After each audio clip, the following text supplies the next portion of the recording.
భారత్‌లో కరోనా అంతకంతకు ఉధృతంగా ప్రబలుతోంది. దాదాపుగా రోజుకి 30,000 కేసులు నమోదవుతున్నటువంటి తరుణంలో నిన్న ఒక్కరోజే దాదాపు 606 మంది మరణించడం అనేది జరిగింది. ఇంత ఉధృతంగా కరోనా సోకుతున్నటువంటి ఈ సమయంలో టెస్టులు చేయడం కూడా, అంటే ఎక్కువ మందికి టెస్టులు చేయడం కూడా భారంగా పరిణమించిన సమయంలో ఐఐటీ విద్యార్థులు కొంతమంది చేసినటువంటి ఒక ఆవిష్కరణ ఇప్పుడు అందరికీ కూడా ఆశలు రేపుతోంది. దాదాపు అతి తక్కువ ఖర్చుతో కోవిడ్ టెస్ట్ నిర్వహించుకునేలా, ఇది అందరికీ అందుబాటులో ఉండేలా వాళ్ళు చేసినటువంటి ఈ ఆవిష్కరణ ఏదైతే ఉందో దానికి అందరి నుంచి ప్రశంసలు లభిస్తున్నాయి. దీనికి సంబంధించిన విషయాన్ని కనుక చూసుకుంటే కోరోష్యూర్ అనే పేరుతోటి ఐఐటి విద్యార్థులు దీన్ని అభివృద్ధి చేయడం జరిగింది. దాదాపు 700 రూపాయల ఖర్చు లోపల దీన్ని మొత్తం ప్రజలందరికీ అందుబాటులో ఉండేలా చేస్తున్నారు.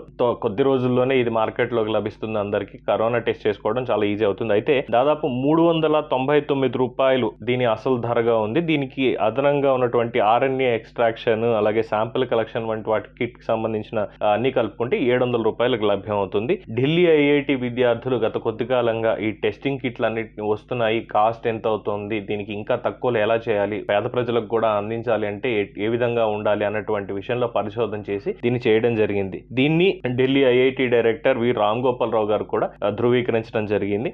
దీన్ని ఇప్పుడు మానవ వనరుల అభివృద్ధి శాఖ మంత్రి, కేంద్రానికి సంబంధించినటువంటి మంత్రి రమేష్ పోఖ్రియాల్ గారు దీన్ని మార్కెట్లోకి విడుదల చేయనున్నారు. ఏది ఏమైనా దీనికి సంబంధించిన మరిన్ని వివరాలు తొందరలో తెలుస్తాయి. ఇంత తక్కువ ధరకి కోవిడ్ టెస్టులు జరుపుకోవడం అనేది ఒక రకంగా సుపరిణామమే. దీనివల్ల ఎవరికి కోవిడ్ ఉంది, ఎవరికి లేదు అనే విషయం తొందరగా తెలుస్తుంది. తెలిస్తే దాన్ని బట్టి మిగతా చర్యలు తొందరగా తీసుకొని తగ్గించడానికి ప్రభుత్వం ఆ విధంగా ముందుకు వెళ్తుందని బట్టి తెలుస్తుంది.